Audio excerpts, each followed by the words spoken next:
लोकसभा चुनावों में कांग्रेस पार्टी को मजबूती देने के लिए युवा कांग्रेस ने तैयारियां शुरू कर दी है।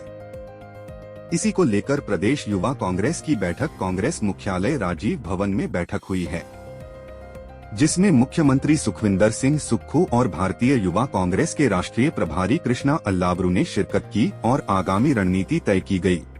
वो पेट्रोल हो, डीजल हो, गैस सिलेंडर हो, खाने की चीजें हो, शिक्षा हो, इलाज हो,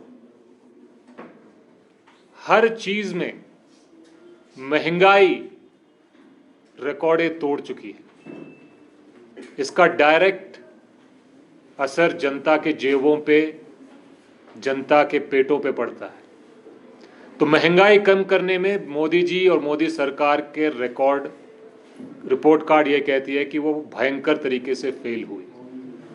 मोदी जी ने नारा दिया था बेटी बचाओ बेटी पढ़ाओ, और जब आई बारी बेटी बचाने की, बेटियों को बचाने की, मोदी जी ने बृजभूषण को बचाया, बेटियों को सड़क पर आकर उनके सम्मान और न्याय की लड़ाई लड़ने पर मजबूर कर दिया।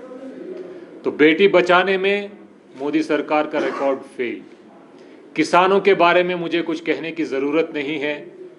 3 काले कानून लाने की कोशिश की गई, किसानों ने मोर्चा खोला, मोदी सरकार ने कानून तो लागू किए नहीं, लेकिन जो किसान के मांगे थी कि उनको सही दाम मिले, सही समय पे मिले, वो आज तक कहीं लागू नहीं किया गया। जहां उनकी सरकारें आती हैं, राजस्थान को उदाहरण ले लीजिए, आते ही पहले कैबिनेट में ओपीएस को खत्म कर दोबारा एनपीएस को लाने का काम किया है। कल चंडीगढ़ में मेयर के चुनाव हुए थे। चुनाव में क्या हुआ ये जनता ने अपने आंखों से देखा है कि जो अफसर चुनाव को फ्री एंड फेयर तरीके से करने वाला था, वो खुद बीजेपी के साथ मिलकर अपने पेन से वोट खारिज कर रहा था। तो अगर ऐसे ही चुनाव करने थे तो वोटिंग की कोई जरूरत नहीं है।